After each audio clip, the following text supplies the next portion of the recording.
சாய்ராம். நம்ம சாய் குடும்பத்தில் இருக்கவங்க எல்லாருமே நம்ம சேனலை சப்ஸ்கிரைப் பண்ணிக்கோங்க. பக்கத்தில் இருக்க நோட்டிஃபிகேஷன் பெல் ஐக்கானையும் கிளிக் பண்ணிக்கோங்க. நம்ம டெய்லி அப்டேட் பண்ணுற வீடியோஸ் நீங்கள் மிஸ் பண்ணாமல் பார்க்க முடியும். ஜெய் சாய்ராம். என் அன்பு குழந்தையே, வாழ்க்கை அமைதியானதுதான். உன் மனம் மட்டும்தான் பதற்றமாக இருக்கிறது. அதை சாந்தப்படுத்தி வாழ்வில் வெற்றி பெற சில வழிமுறைகள் உள்ளது. அதை நீ பின்பற்று. உன் வாழ்வில் வசந்த காலம் உன்னை தேடி வரும். உனக்கு உள்ள பிரச்சனைகள் உன்னுடைய துறைமைக்கு உட்பட்டவை. அதை மீறிய பிரச்சனைகள் சத்தியமாக எதுவுமே இல்லை. ஏனென்றால் இந்த உலகத்தில் உள்ள அனைத்து மனிதர்களுக்கும் அவரவர் சக்திக்கு ஏற்பதான் பிரச்சனைகள் வருகிறது என்பதை முதலில் உன் மனதில் நினைத்துக்கொள். அதாவது தீர்க்க முடியாத பிரச்சனையை அந்த மனிதனின் மனநிலைக்கு ஏற்றவாறு தீர்மானிக்கப்படும்.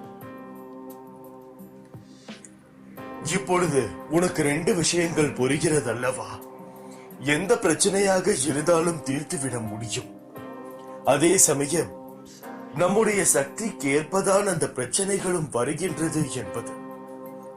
அப்போது இந்த பிரச்சனையை உன்னால் மட்டும்தான் சமாளிக்க முடியும். அப்பொழுது நீதான் இதை முழுமையாக ஏற்றுக்கொள்ள வேண்டும். அப்போதுதான் அது முழுமையடையவும் கூட செய்யும். இல்லையெனில் இதனுடைய விசிறு என்றோ ஒரு நாள் உன்னை தட்டி கொண்டேதான் இருக்கும். அதை முழுவதுமாக அனுபவிப்பதின் மூலம் நீ கற்று தேர்ந்தெடுக்கும் பாடத்தை நிச்சயமாக ஒரு பெரிய பாடம் என்பதை புரிந்து கொள். இந்த உலகத்தில் உள்ள அனைவருமே ஒரு பிரச்சனை இருக்கத்தான் செய்கிறது. காசு இருப்பவனுக்கு நிம்மதி இல்லை என்ற பிரச்சனை, நிம்மதியாக இருப்பவனுக்கு காசு இல்லையே என்ற பிரச்சனை. இதில் இதுதான் பெரிய பிரச்சனை, அதுதான் பெரிய பிரச்சனை என்பது விஷயம் கிடையாது. இரண்டுமே ஒரு மனிதனுக்கு சமமான அளவு தேவை. முழுமையாக பணத்தை வைத்திருப்பவனுக்கு இரவு நிம்மதியாக தூங்க முடியாத பிரச்சனை. ஏனென்றால் அவனுடைய இந்த நிலை என்றாவது ஒரு நாள் மாறிவிடுமோ என்ற ஒரு கவலை. நன்றாக வாழ்ந்துவிட்ட மனிதர்கள் யாராலும் அவர்களால் பணம் இல்லாமல் இருக்க முடியாது. ஏனென்றால் அவர்களை கூறி தப்பு இல்லை. அவர்கள் அப்படி வாழ பழகிவிட்டார்கள் என்பதுதான் உண்மை. நன்றாக வாழ்ந்துவிட்ட யாரும் ஒருவர் பணம் இல்லாமல் வாழ்வது மிகவும் கடினம். அப்படி இருக்கையில் நாம் அதையும் ஏற்றுக்கொண்டு பொறுமையாக சமாளிப்பதே புத்திசாலித்தனம். ஆகவே உங்களிடம் எது இல்லை என்று கவலைப்படுவதை விட எது இருக்கிறதோ அதை நினைத்து பெருமைப்படுங்கள். உங்களுக்கு மிகப்பெரிய சொத்து ஒன்று உள்ளது. இங்குள்ள அனைத்து மனிதர்களுக்கும் தன்னுடைய உடம்பு, உங்களுடைய கை கால்கள் மிகவும் சிறப்பாக வேலை செய்கின்றன. உங்கள் கண்களோ அதற்கு மேல் மோசமானவையை கூட மிகவும் அழகாக உங்களுக்கு காட்டுகின்றன. உங்களுக்கே வடிவம் கொடுத்தது உங்களுடைய உடம்புதான். இந்த உடம்பை வைத்து நீங்கள் என்னவென்னவெல்லாம் செய்ய முடியும் என்று யோசித்து பாருங்கள். இதில் மிகவும் பெரிய விஷயம் என்னவென்றால் நமக்கும் மூளை என்று ஒன்று உள்ளது. அதை வைத்து எவ்வளவு வேண்டுமானாலும் சாதிக்கலாம், எது வேண்டுமானாலும் சாதிக்கலாம். ஒரு விஷயம் என்று எடுத்தால் அதில் நல்லது கெட்டது என உள்ளது. நாம் எதை தேர்ந்தெடுக்கிறோம் என்பதில் தான் உள்ளது நம்முடைய வாழ்க்கை. நல்ல காரியத்தில் செயல்பட்டால் முதலில் கொஞ்சம் கஷ்டமாக தான் இருக்கும். இருந்தாலும் அதை முடிக்கும் போது முழுமையாக பயன்பெறுவாய் நீ. உன்னால் 20-30 குடும்பங்கள் உணவு உண்ணுகிறார்கள் என்றால் அதைவிட மிக பெரிய சந்தோஷம் எதுவுமே இல்லை என்பதுதான் உண்மை. ஆகையால் நீங்கள் ஒருவரும் உங்களுக்காக மட்டும் இல்லாமல் உங்களை நம்பி ஒரு 20 குடும்பங்கள் இருக்கிறது என்ற கடமையோடு செயல்படுங்கள். உங்களால் நிச்சயம் வெற்றி காண முடியும். நீங்கள் அனைவரும் ஒரு 20 குடும்பத்திற்கோ அதற்கு மேலேயும் உணவு போட வேண்டும் என்று நினையுங்கள். அவர்களுக்கு நீங்கள் வேலை கொடுக்க வேண்டும் என்ற லட்சியத்தோடு நீங்கள் முன்னேறுங்கள்.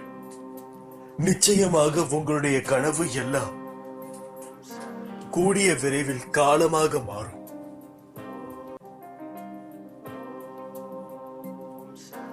தனக்காக ஒருவன் ஒரு விஷயத்தை தேடும் போது அரைகுறையாக தான் தேடுகிறான் என்பதை மனதில் நினைவுபடுத்திக் கொள்ளுங்கள்.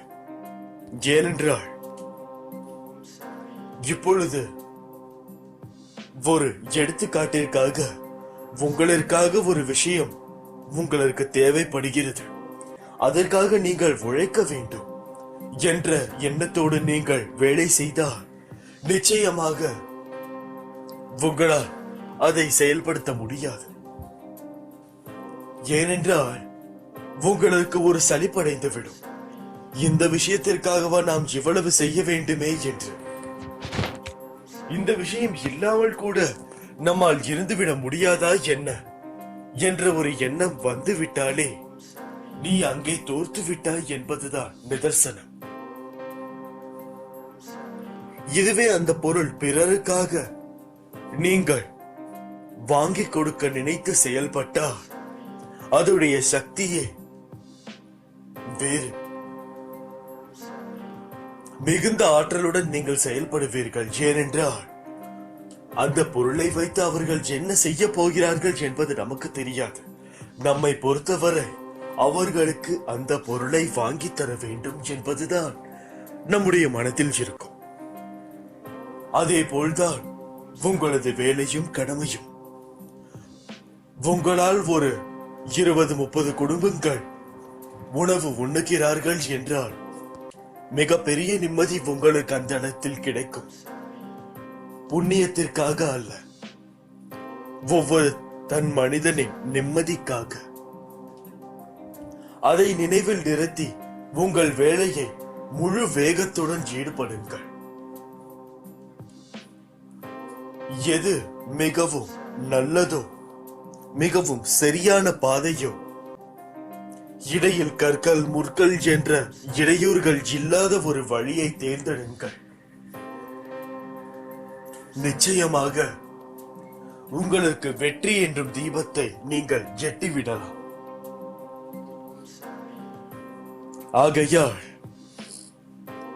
உங்களுடைய வேலையில் நீங்கள் எவ்வளவு முழு வீச்சுடன் இருக்கிறீர்களோ அவ்வளவுக்கு அவ்வளவு உங்களுக்கு ஊதியம் கிடைக்கும். உழைப்பின்றி ஊதியம் இல்லை என்ற பழமொழிகள் மிகுந்த உண்மை வாய்ந்தவை. அதை நினைவில் நிறுத்திக் கொண்டு தொழில் தர்மத்தோடு நீங்கள் அனைவரும் செயலாற்றுங்கள். உங்கள் பணிகளில் சலிப்படைய வேண்டாம் ஒருபோதும். நான் உங்களுடன் எப்பொழுதுமே துணையாக இருக்கிறேன் என்பதையும் உணர்ந்து கொள்ளுங்கள். நிச்சயமாக அதை செயலாக்கி காட்டுவேன். இது உண்மை. என் குழந்தையை நான் எப்படி கைவிடுவேன்? நான் உன்னுடைய தந்தை. ஒருபோதும் உன்னை கீழே தள்ள விடமாட்டேன். உன்னை மேலே தூக்கி விடதான் வழி செய்வேனே தவிர கீழே தள்ள ஒருபோதும் நான் நினைத்ததில்லை. நீங்கள் செய்யும் செயல்கள் அனைத்தையும் நான் பார்த்து கொண்டுதான் இருக்கிறேன் என்பதை நினைவில் வைத்துக் கொள்ளுங்கள். நான் உன்னோடுதான் இருக்கிறேன். துயரங்கள் விரைவில் ஒரு முடிவுக்கு வரப்போகிறது. தேவையில்லாமல் கண்களை கலங்க வைக்காதே. மகிழ்ச்சியாக இரு. உன் வாழ்வில் உள்ள தடைகள் எல்லாம் படிக்கலாகும். அந்த காலம் மாறி உனக்கு இனி வசந்த காலமாக வரப்போகிறது. திடீர் என்று ஒரு திருப்பம் வரும். அதுவரை பொறுத்து இரு. எல்லாவற்றிற்கும் ஒரு நேரம் காலம் தேவை. எவன் ஒருவன் எந்நேரமும் என்னையே நினைக்கிறானோ அவனுக்கு நான் என்றுமே கடமைப்பட்டிருப்பேன். நீ உயரக்கூடிய கால நேரம் இதுதான். உனக்காக இருக்கும் போது தேவையில்லாமல் கண்களை கலங்க வைக்காதே. சாயின் முகத்தை நினைத்து பார்த்தால் பசி, தாகம் அனைத்தும் மறந்து போகின்றன. இதற்கான நிகரான சுகம் ஏதும் உண்டா? வாழ்க்கையின் சோதனைகளும் வேதனைகளும் மறந்து போகின்றன. சாய் ஆனந்தத்தின் சுரங்கம், அவர் பரிபூர்ணமான சமுத்திரம். உண்மையான சாயி பக்தன் பாக்கியசாலியாவான். பரமானந்தம் அவனுக்கு தேவையில்லை.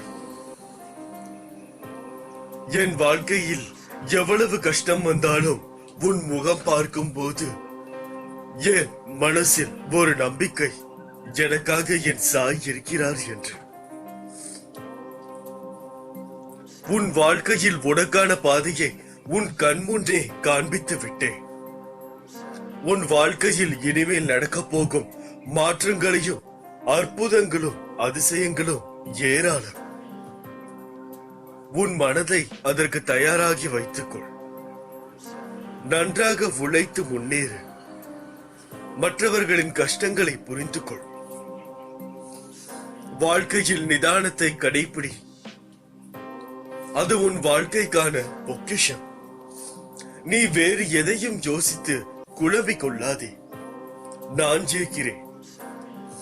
நான் உன் இதயத்தில் இருந்து உனக்கான அனைத்து வினாவிற்கும் விடையளிப்பேன். இன்று அதை உணர்ந்தால், காற்றில் ஈரத்தன்மை இருந்தால் அடிக்கின்ற காற்று நமக்கு சுகமான தென்றலாய் தெரியும். அதே போலவேதான் உன் வாழ்க்கையில் நிம்மதி இருந்தால்தான் அதை அழகான உயிரோட்டம் உள்ள வாழ்க்கைக்கு அர்த்தம். அப்படி இருக்கையில் தென்றலை நீ உணர வேண்டும்.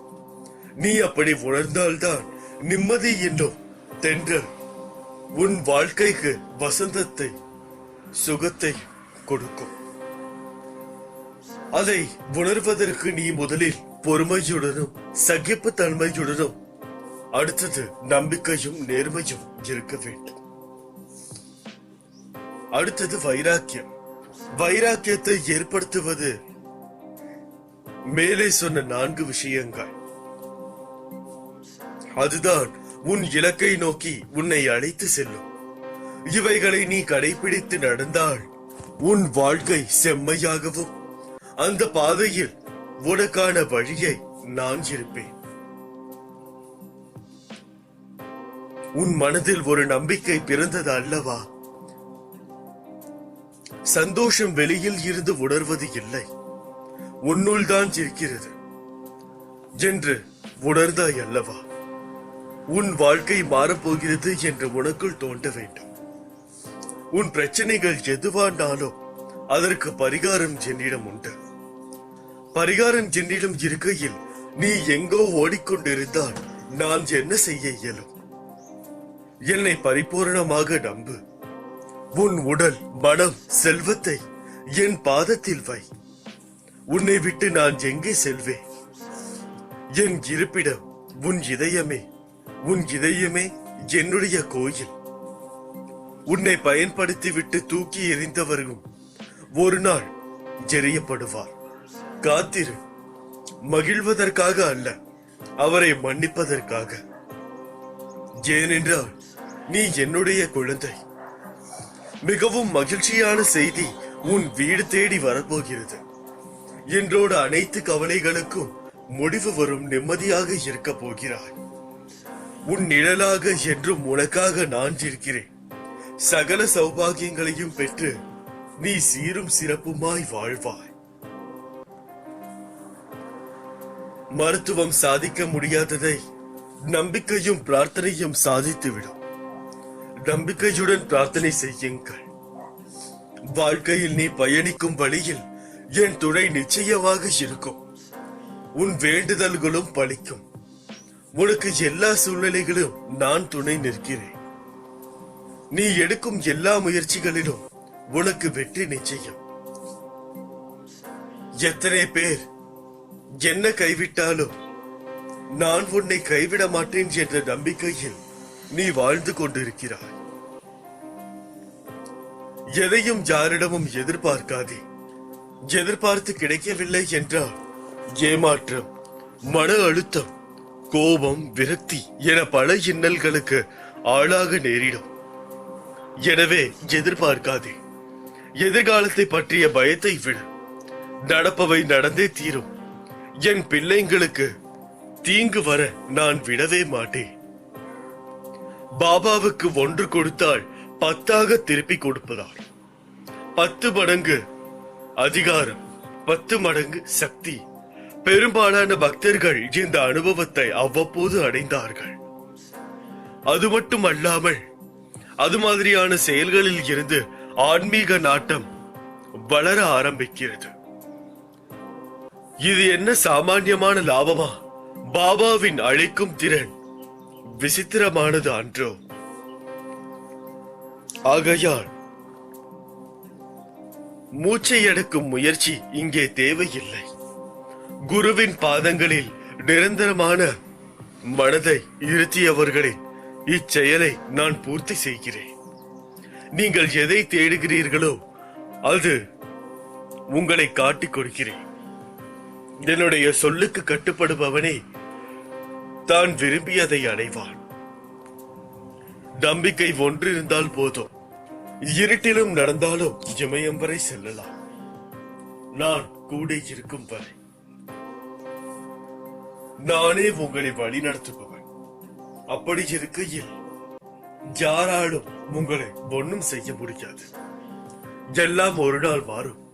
என்னை நம்பி வந்த உன்னை எத்தனை ஜென்மங்கள் எடுத்தாலும் தாங்க வேண்டியது என்னுடைய பொறுப்பு. உன்னுடைய ஞானத்தின் வெளிப்பாடு என்னவென்று எனக்கு நன்றாக தெரியும். சத்தியமாக உன்னை உயர்த்த போவது உறுதி. அகங்காரத்தினாலும் ஆணவத்தாலும் கோணல் சிந்தனைகளாலும் தேவையற்ற குழப்பத்தினாலும் நிறைந்து வழியும் மனதை சாயின் பாதங்களில் சமர்ப்பித்து விடுங்கள். எல்லா செயல்புரியும் சக்திகளையும் சாயின் பாதங்களில் சமர்ப்பித்து விடுங்கள். சாய் சர்வ சக்தியும் நிறைந்தவர் என்பதை அறிந்து கொள்ளுங்கள். அவர் ஆணையிட்டு வழிகாட்டும் ரீதியிலேயே செயல்படுங்கள். பாரத்தை அவர் மீது போட்டுவிட்டு நான் என்னும் அபிமானம் கொள்ளாது செயல்படுங்கள். அதன் பிறகு நம் மனதில் உதிக்கும் எண்ணங்கள் அனைத்தையும் சாயை செயல்படுத்துகிறார் என்ற எண்ணம் மேலோங்கும். அப்போது நீங்கள் எல்லா ஸ்திதியையும் பெறுவீர்கள். அதுதான் உண்மையும் கூட. தன் பக்தர்கள் எங்கிருந்த போதும் நீங்கள் துவாரகமாயில் இருந்து கொண்டே அவர்கள் துயர்களை போக்கினீர்கள். அன்று உங்களது அருள் பெற்று நலமடைந்தவர்களை விட இன்று பல கோடி பக்தர்கள் உங்களது கருணையில் நலம் பெற்றுகின்றனர். உங்களை நினைத்த கன நேரத்தில் பக்தரின் இருப்பிடம் சென்று அவர்கள் வேண்டுவதை செய்கின்றீர்கள். நாள்தோறும் பல லட்சம் பக்தர்கள் உங்கள் கருணையை உணர்கிறார்கள். அவரவர் உங்கள் அருளை உணரும் வகையில் உங்கள் செய்கை இருக்கும். அந்த மாதிரியாக இருந்து பக்தர்களின் உள்ளத்தில் நினைவுகளை வேண்டுதல்களை தெரிந்து நல்லது செய்கின்றீர்கள். உங்கள் மீது உண்மையான அன்பும் நம்பிக்கையும் கொண்ட பல கோடி பக்தர்கள் உங்கள் அருளை கருணையை புரிந்து கொண்டதால்தான் நன்றி தெரிவிக்கும் வகையில் உங்களுக்கு ஆயிரக்கணக்கான ஆலயங்கள் நாடுதோறும் எழுப்பி வணங்குகின்றன. அருள் பெற்று நலமடைய உங்கள் கமல பாதத்தை தொட்டு வணங்குகிறோம். முடியாது என்று முடங்கி விடாதே, கிடைக்காது என்று முடிவு செய்யாதே. உன்னை நம்பு, உன்னால் முடியும். உனக்கு நான் இருக்கிறேன். பகைவர்கள் உனக்கு வெளியில் இல்லை. பலவீனமான எண்ணங்களே உன் உண்மையான எதிரி. மனதை ஒருநிலைப்படுத்த கற்றுக்கொண்டால் எதில் ஈடுபட்டாலும் நீ சாதனை படைக்கலாம். வாழ்வில் உயர்ந்த நிலையை அடையும் நேரம் வந்துவிட்டது. இனி உன் வாழ்க்கையில் அனைத்தும் சுபமே. எதை விதைக்கிறாயோ அது முளைக்கும். எதை மற்றவர்களுக்கு செய்கிறாயோ அதுவே உனக்கு திரும்ப வரும். வரும் காலம் எல்லாம் மகிழ்ச்சி என்னும் சத்தம் உன் மனதில் ஒலித்துக் கொண்டே இருக்கும். உன் உணர்வுகள் சில்லிட்டு ஆனந்த கண்ணீர் பெருகும். இனி உன் வாழ்வில் இதே ஆனந்த உணர்வுடன் இருப்பாய். என்னை தவிர வேறு யாராலும் உன்னை பாதுகாக்கவே முடியாது என்றுதான் நான் கூறுவேன். ஏனென்றால் என் குழந்தைக்கு நான் பாதுகாப்பாமல் வேறு யார் பாதுகாப்பார்கள்? சோதனை அதிகமாக இருந்தால் சுகம் பெரிய அளவில் வரப்போகிறது என்று நான் கூறினேன். ஆனால் அதில் சிலர் சோதனை வருவதனால் எப்படி சந்தோஷம் பெருகும் என்று யோசித்திருப்பீர்கள். எப்படி என்று நான் கூறுகிறேன். என்னவென்றால், நீங்கள் போகக்கூடிய பாதைகளில் மிக மோசமான மனிதர்களும் மிருகங்களும் வரும். அவர்களிடம் இருந்து நீங்கள் எப்படி தப்பிக்கிறீர்கள் என்பதில்தான் முழு சுவாரஸ்யமே உள்ளது. நீங்கள் அவற்றிடம் இருந்து தப்பிக்கும் பொழுது நீங்கள் பல பாடத்தை கற்றுக்கொள்கிறீர்கள் என்பதை நம்புங்கள். நீங்கள் ஒரு செயல் செய்கிறீர்கள் என்றால் அந்த செயலை முழு மனதோடு செய்யும் பொழுது அது தானாகவே உங்கள் மனதில் பதிகின்றது. நெருப்பை தொட்டால் சுடும் என்பது உணர்வு தக்க செயல். அப்படி இருக்கும் பொழுது நீங்கள் நெருப்பை தெரிந்து தொட்டீர்களோ தெரியாமல் தொட்டீர்களோ, தொட்டதற்கு பின் சுடும் அந்த சூடு உங்கள் விரலால் தாங்க முடியவில்லை அல்லவா? அப்பொழுது அந்த உணர்வு உங்கள் மனதில் ஆழமாக பதிகின்றது. பதியும் பொழுது எப்பொழுதெல்லாம் நீங்கள் அந்த நெருப்பிடம் செல்கிறீர்களோ அங்கே நெருப்பு இருக்கிறது. அதை தொட்டால் விரல் சூடாகும் என்று உங்கள் மனதில் தானாகவே தெரிய வரும். நீங்கள் மீண்டும் அதை தொட செல்லவே மாட்டீர்கள். அதுபோலதான் உங்களுடைய பிரச்சனைகள். ஆகையால் ஒவ்வொரு பிரச்சனைக்கு உண்டான வழிகளும் நீங்கள் தான் உருவாக்க வேண்டும். அதை செயல்படுத்துவது உங்கள் மனதில் இருந்து நான் செயல்படுத்துவேன். நான் என்னதான் கூறினாலும் நீங்கள் இதில் செயல்பட வேண்டியது மிகவும் அவசியமான ஒன்று. என்னவென்றால், பொறுமையுடன் ஒரு விஷயத்தை நீங்கள் கையாள வேண்டும். உங்களுடைய பொறுமையை சோதித்து பார்க்க ஏன் நானே கூட பலவித விஷயங்களை செய்வேன். அவற்றில் இருந்து நீங்கள் எவ்வாறு கடந்து வருகிறீர்கள் என்பதில்தான் உங்களுடைய சாமர்த்தியம் இருக்கிறது. எவ்வளவு துன்பங்கள் வேதனைகள் வந்தாலும் அவற்றை எல்லாம் நீங்கள் கடந்து வர வேண்டும். ஏனென்றால் கடந்து போவதுதான் வாழ்க்கை. இந்த வாழ்க்கையில், இந்த பூமியில் உங்களுடைய உடல் கூட உங்களுக்கு சொந்தம் இல்லை என்று நான் கூறியிருக்கிறேன். யாராவது உங்களை விட்டு சென்றார்கள் என்றால் அதை யோசித்துக் கொள்ளுங்கள். போனால் போகட்டும், இந்த தேகமே எனக்கு சொந்தம் இல்லை என்று கூறிக்கொள்ளுங்கள். வீட்டில் இருக்கும் அன்பை வைத்துவிட்டு வெளியில் பிற அன்பை தேடாதீர்கள். வீட்டில் இருக்கும் அன்பு தூய்மையான அன்பு. வெளியில் காட்டும் அன்பு, அதாவது உங்களிடம் ஏதாவது ஒரு விஷயத்தை எதிர்பார்த்து வரும் அன்பு, மிகவும் ஆபத்தானது. உங்களுடைய தேவைக்காக உங்களையே கொல்லும் அளவிற்கும் அது சென்றுவிடும். நீண்ட நாட்களாக உங்களது வேண்டுதல்கள் வைத்துக் கொண்டே இருக்கிறீர்கள்.